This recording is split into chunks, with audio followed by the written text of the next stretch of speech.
Баршаңызға қайырлы күн. Бүгін сіздермен Айгерім. Каналыма қош келдіңіздер. Бүгін сіздерге өте ерекше таңғы асқа жасалатын, дәмді әрі оңай жасалынатын тіске басардың рецептімен бөлісемін.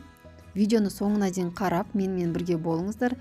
Және де каналға тіркеліп, лайк, комментарий қалдыруды ұмытпаңыздар. Құрамына керек заттарды айта кетейін. Творог керек, бір жұмыртқа, және кептірілген укроп немесе петрушка қоссаңыздар, көкпияз қоссаңыздар болады. Және де үккіштен өткізілген, майда өткізілген сырымыз бар. Және де 3 ас қасық ұнды дайындап аласыздар. Ыдысымызға майлылығы 9% творогымызды салып, вилканың көмегімен езіп аласыздар. Және үстіне бір жұмыртқа саласыздар. Одан кейін кептірілген укропты саласыздар. Және бір келкі масса болғанша араластырасыздар. Барлығы толық араласқаннан кейін сырымызды саламыз. Барлығын біріктіріп, қайтадан бір масса болғанша араластырып тұрасыздар.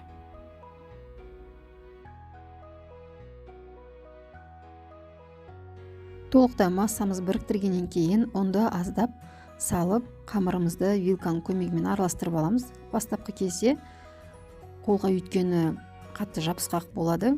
Бөліп ұнды салып, осылай қамырымызды илейміз. Әрмен қарай қамырды қолмен илейсіздер.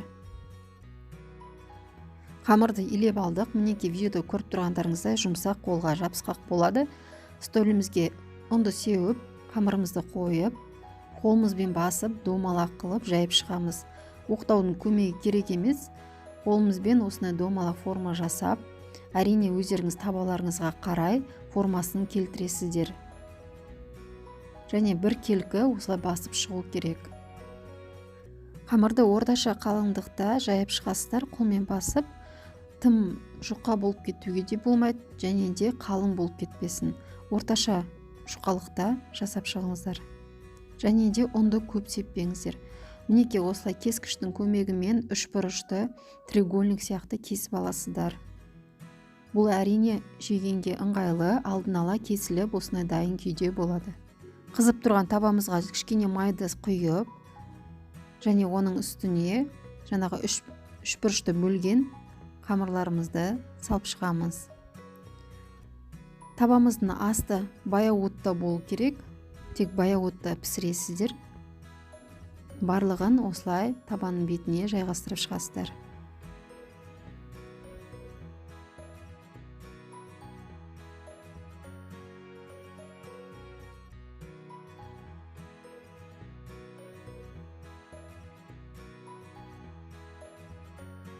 Бұл тіске басарды сарғайғанша қуырып аласыздар, алды артымен.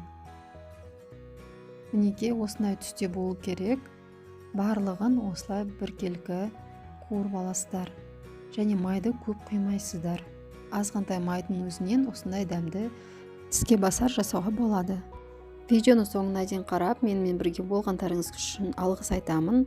Және де алдағы уақытта керемет рецепттермен бөлісетін боламын.